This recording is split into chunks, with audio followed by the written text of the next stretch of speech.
वाटलं खीर स्वयंपाक खिरीचा आहे. तो म्हणे मी खीर घरी जाऊन जेवण करतो. मग तो घरी गेला. घरी गेल्यानंतर पुन्हा बायको पाणी देत चिंधी उर्फ खीर म्हणाली, तुम्ही जेवण आता करता की साखर आल्यावर? पाहुण्याला वाटलं खीर तयार आहे, साखर टाकायची दिसते. तो म्हणाला साखर आल्यावर जेवण करतो. पाहुणा बसला. बायको तिचं कामाला लागली. थोड्याच वेळात सुपडू उर्फ साखर शेतातून घरी आला. त्यानं आपल्या डोक्यावरची पेंडी खाली ठेवली. त्याला अंगणात वासरू मोकळं दिसलं. तो बायकोला दारातूनच म्हणाला, का गे पाहुण्याला बांधलं का नाही? त्या वासराचं नाव होतं पाहुणा. ती म्हणाली पाहुण्याला बांधतो. म्हणाला पाहुण्याला बांधलं का नाही? ती म्हणाली पाहुणा माझं ऐकतच नाही. म्हणजे ते वासरू. यानं हातात काठी घेतली आणि म्हणाला कसा ऐकत नाही थांब मी पाहतो. घरात बसलेल्या पाहुण्याने नवरा बायकोचा हा संवाद ऐकला आणि आपला जीव धोक्यात आहे म्हणून मागच्या दारानं पळवून गेला. सांगायचं एवढंच आहे की काही नावं गोंधळ निर्माण करणारी आहेत, पण एक नाव असं आहे जे आपल्या अनंत जन्माचं दुःख नसून नित्य आनंद देणार आहे. ते म्हणजे सर्व समर्थाचं नाव, आनंद गुणाचं नाव, नित्य मूल्याचं नाव, अविद्या छेदणाऱ्या कृपावंताचं नाव. आणि असा सर्वज्ञ सर्वेश्वर ईश्वर, त्याचं नाव घेतल्यानं मन निर्मळ होतं, चित्त शुद्ध होतं आणि अंतःकरणातलं मालिन्य होऊन जातं. आणि म्हणूनच नाम हे सदैव आपल्या तोंडात राहिलं पाहिजे. गोपाला गोपाला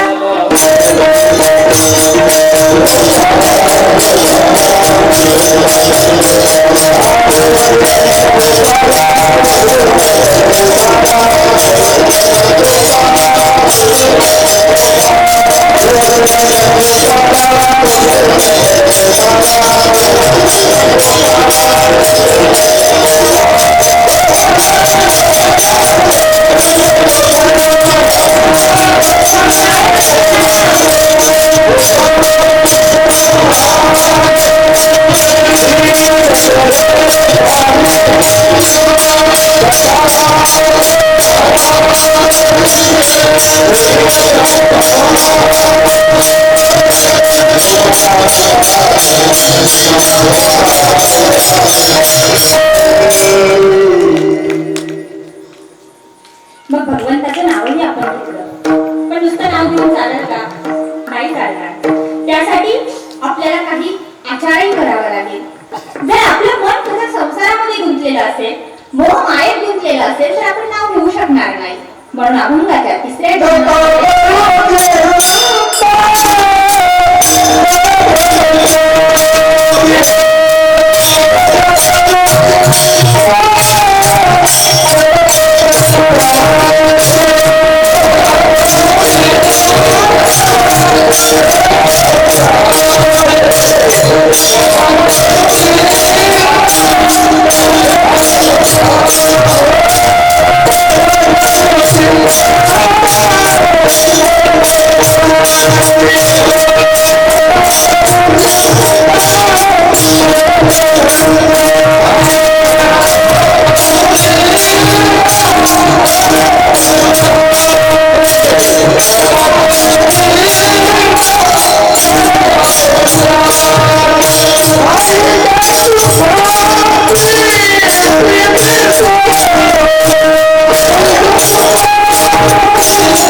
विसरती सोडा. या संसारामध्ये आपण जे गुंततो मोहमायेमध्ये, या प्रपंचामध्ये, त्याच्या आपल्याला वेगळं होता आलं पाहिजे. त्याची चिंता आपण सोडली पाहिजे. चिंता चिता समानास्तु बिंदू मात्र विशेषता. सजीवं दहते चित्ता चिंता निर्जीवं दहते चिता. चिंता आणि चिता या शब्दांमध्ये फक्त एका अनुस्वाराचा फरक आहे. चिंता ही सजीव माणसाला जाळत असते आणि चिता ही निर्जीव माणसाला जाळते. म्हणून चिंता ही असली पाहिजे, विचार अवश्य केला पाहिजे, चिंतनही केलं पाहिजे, चिंता नाही केली पाहिजे, चिंतन केलं पाहिजे. म्हणून 114 दृष्टांतामध्ये सर्वत्र श्री चक्रधर भगवंत एक भिंगुरडीचा दृष्टांत सांगतात. ही भिंगुरडी जी असते ती एका आळीला पकडते, तिला चावा घेते, दंश करते आणि नेऊन आपल्या घरामध्ये लिंबून दार तिला आत ठेवते. त्या आळीला तिच्या अंगामध्ये आग संचरते आणि आग संचरल्यानंतर तिला काय वाटतं, तिच्या मनामध्ये भीती निर्माण होते की ही भिंगुरडी पुन्हा येईल, पुन्हा मला चावेल आणि पुन्हा मला त्रास होईल. त्या चिंतनामध्ये असताना तिलाच पंख फुटतात आणि तीच भिंगुर जी आळी असते तीच भिंगुरडी होऊन जाते. त्याप्रमाणे आपण ही भिंगुरडी सारखं परमेश्वराचं चिंतन केलं पाहिजे.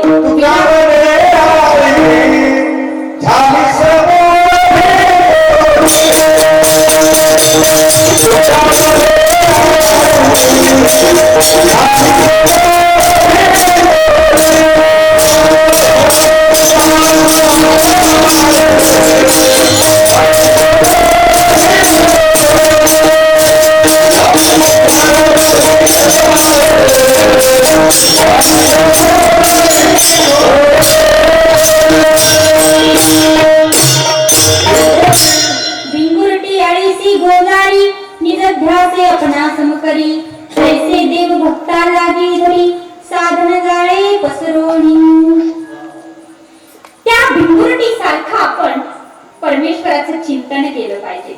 आम्ही जीवन जगत असताना नुसताच विचार करतो, त्या विचाराला काय अर्थ आहे का? आता आपण सगळेजण या कीर्तनामध्ये बसलेलो आहोत, पण आमच्या डोक्यात विचार आहे, माझी चप्पल कोणी दिली असेल का? आम्ही कीर्तनात प्रवचनात अशा ठिकाणी बसतो जिथून पूजाताई पण दिसली पाहिजे, आपली चप्पल पण दिसली पाहिजे. ही चिंता ही प्रपंचाची होत असते. म्हणून ही चिंताच सोडायला सांगितलेली आहे, चिंता करायची नाही. आम्ही विनाकारण विचार करतो, त्या विचाराला काही अर्थच नसतो. एक तरुण मुलगा खूप हुशार आणि तो नेहमी गावातल्या त्याच्या ज्या घरच्या गाई म्हशी होत्या त्या गाई म्हशी घेऊन रानात चारायला जायचा. पण तो नेहमी थोड्या छोट्या गोष्टींचा विचार करायचा, विनाकारण चिंता करायचा, काही काम नाही थांबलं. एकदा काय झालं, तो गावातल्या गाई घेतल्या घरातल्या आणि तो रानामध्ये गाई चारण्यासाठी गेला. एका झाडाखाली बसला, गाई आपल्या चरता त्याच्या डोक्यामध्ये विचार आला. हा एकटाच बसलेला होता ना, त्याच्या अशा शिंगाच्या गाई असतात ना, त्याला काय म्हणतात, कोणत्या तरी नाव आहे त्या गाईला. त्याच गाई होत्या आणि त्यातली एक गाय तिचे शिंग असे चिटकलेले होते. आणि मग ह्या पठ्ठ्यानं विचार केला, म्हणले मी जर ह्या गाईच्या शिंगात डोकं घातलं तर. विचार केला आणि विचार करता 6 महिने विचार केला. किती महिने? 6 महिने. 6 महिने विचार केला, तो पार बारीक होऊन गेला तो विचार करता. पण एक दिवस त्याने डोकं घातलंच. जसं घातलं तसं अडकल्यानंतर ती गाय उधळली आणि पळायला लागली. मग गावातले 5-25 माणसं गेले आणि त्यांनी त्याला धरून काढलं कसं बसं बाहेर. त्यातला एक जण प्रतिष्ठित म्हणाला बाबा, अरे त्या गाईच्या शिंगात डोकं घालण्याआधी विचार करायचा ना. तो म्हणला, अहो बाबा, 6 महिने विचार करत होतो, एक दिवस विचार केला नाही. 6 महिने विचार केला. आमचे विचार असे आहेत जे आम्हाला पाठवून कशी पाडतात. म्हणून हे विचार सोडून द्या आणि विचार करा परमेश्वराचा.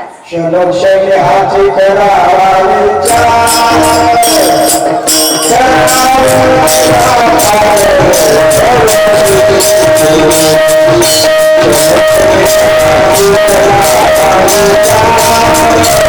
you.